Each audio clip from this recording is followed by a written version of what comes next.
Hello and welcome back to SnowRunner, y'all, and in this video, we're going to be taking a look at a new map by Little Big Story called Forest Madness. Now, this map is based off of sort of the more traditional MudRunner gameplay style, and it starts off by having you pick up the passengers of a broken down bus and carrying them to a nearby village. Although the drive to get to this village is a little bit of an adventure in itself because you don't actually have any of the various watch points unlocked, and you have to just figure your way out there. And this map is big. It's very big. It's very, very detailed, and you get a mildly upgraded loaf right here at the start, which is nice. And trust me, the upgrades, including that snorkel, will come in very handy a little bit later on. Another thing that I really like about this map is the extreme attention to detail and also the continuing focus on MudRunner style aspects. For example, look at the dog just chilling out right there by the doghouse. It's so cute.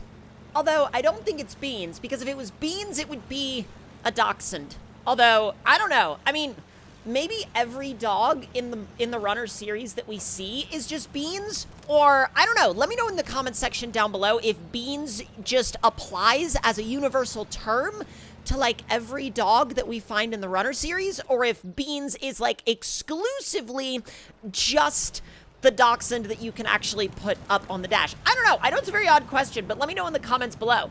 Now, if you like objective-driven, story-driven gameplay, this will be a map that you'll really enjoy, especially if you played a lot of the original SpinTires and MudRunner, and I'll tell you why.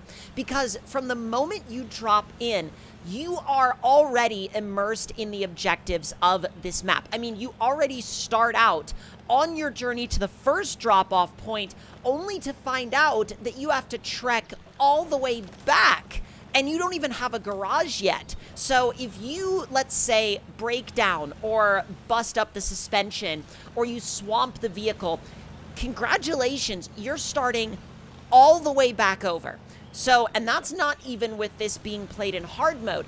I don't even want to know what this would be like in hard mode, or maybe New Game Plus with some increased damage or maybe some increased difficulty rules in general, because if you're looking for an experience that will absolutely challenge you, this is it right here. I mean, you won't even have a garage until probably 15 to 20 minutes into the gameplay of this map. So that's the kind of region we're talking about here. We're not talking about a map where you jump in and boom, you've got a garage right out of the gate.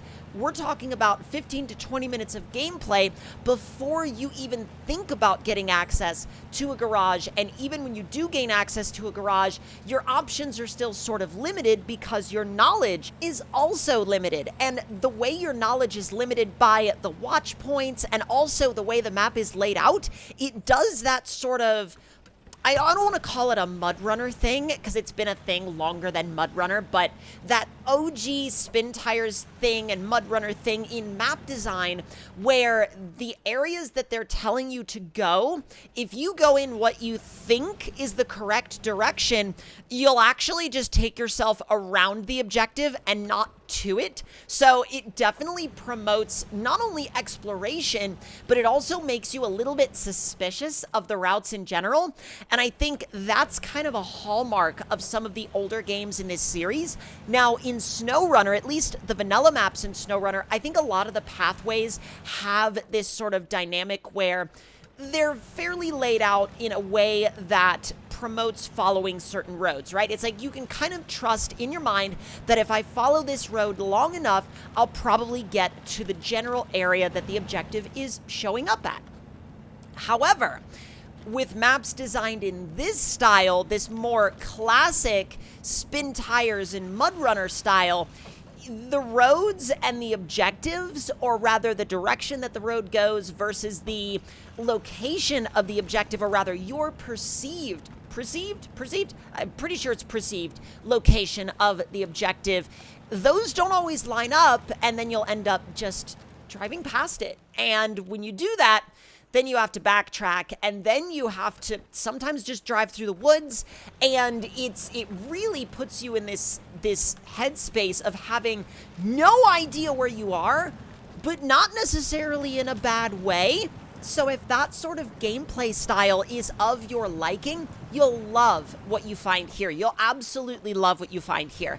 Now, this map, to me, almost feels more like a DLC than it does like a mod map. Now, that's not to say anything bad about any other mod maps, but this just feels very vanilla game focused and very focused in on someone that might be nostalgic for the older games. And that's not to say that someone that just got into the series in SnowRunner might not enjoy it, because you could totally enjoy this map even if you've only ever played SnowRunner, but you just have to know going in that the pace is going to be a little slower than you might be used to, and it's not going to give you as much options in terms of what you can do maybe as soon as you might think. So do keep that in mind when you're jumping into this map, because it's not always going to hold your hand up to the objective. Now, see how we have a locator right there? There is so much more to go before we even get close to that objective.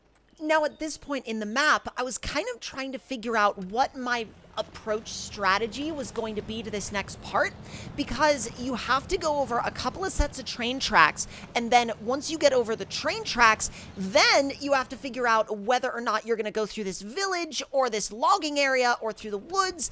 And then on the other side of the woods, well, you find a cliff. And when you find a cliff, well, you'll just have to see what happens a little bit later, because let's just say the loaf actually does better going over cliffs than you might think. All you gotta do is be quick with your winch. And as long as you're quick with your winch, don't worry about it. It's fine.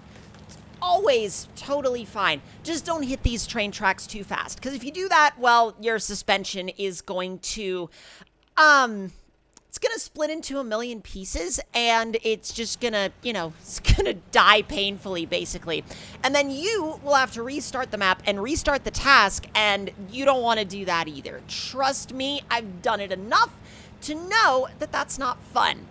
And now at this point in the video, I would love to hear from y'all that are longtime fans of the series in the comments down below, because I want you to tell me, does this map look and feel like a MudRunner or OG SpinTires generation map to you? Does it feel like a vanilla map from that generation of the series, or does that feel like I'm a little off base on my sort of interpretation of the way this map was supposed to feel? Now, again, I attribute my liking of this map towards that generation of the series because of its focus on a little bit more of the gritty atmosphere, the varied types of roads and terrain, and how the roads don't always line up with where you might think they might be going. It's sort of more designed to confuse you as you explore it, rather than just kind of hand you the objective on a silver platter like some of the vanilla SnowRunner maps do. That's not to say that they all do, because let's not talk about Emandra. Emandra is still it's still a source of nightmare fuel for a lot of SnowRunner players. This is, by the way, the cliff that I was talking about earlier, and with some loaf ingenuity, you'll be just fine. Well, loaf ingenuity and a little bit of winching, really, because as long as you time your winch okay, you'll be fine. Now, I decided to go down to the edge of the river and then try to find a river crossing from there. Probably wasn't the smartest thing, but at the end of the day, I still made it across the river, so it doesn't really matter either way. Now, I decided to go ahead and head to the right-hand side because there is a bridge. It's just a good ways down there, and I'm sure I would have found it if I don't know, explored around some of the other roads a little bit.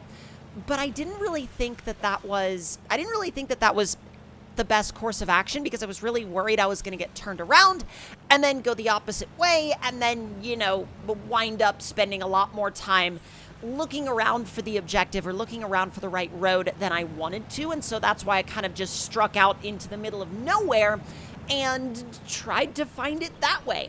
So regardless of whatever your exploration style is in a game like this, you'll definitely find something on offer here. Now, the map design here with these bridges is so cool because they've got these little like wooden retaining walls on the outside of where the dirt has been packed up leading up to the bridge. It's actually a really nice visual touch, and I love how they did that. And at this point, I was really, really excited to finally be getting close to the objective itself. It took it took a little while.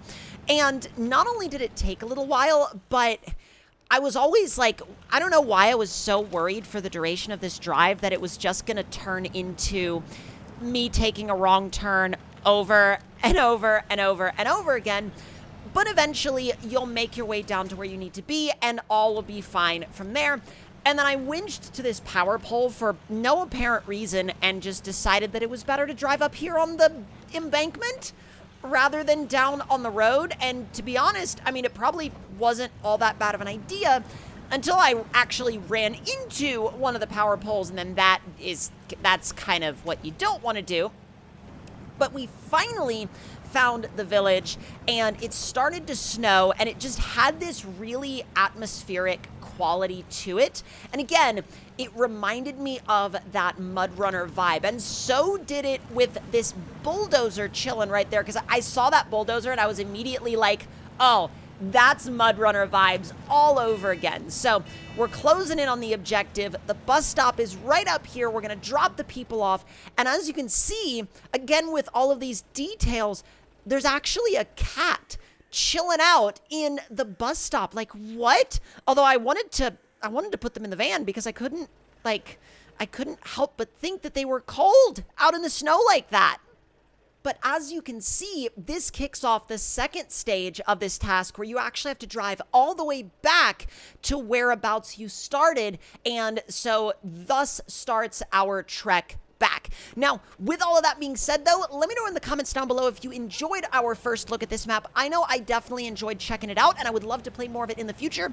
But again, let me know what you thought in the comments below. Hit that like button if you enjoyed, subscribe if you're new, and I will see y'all next time.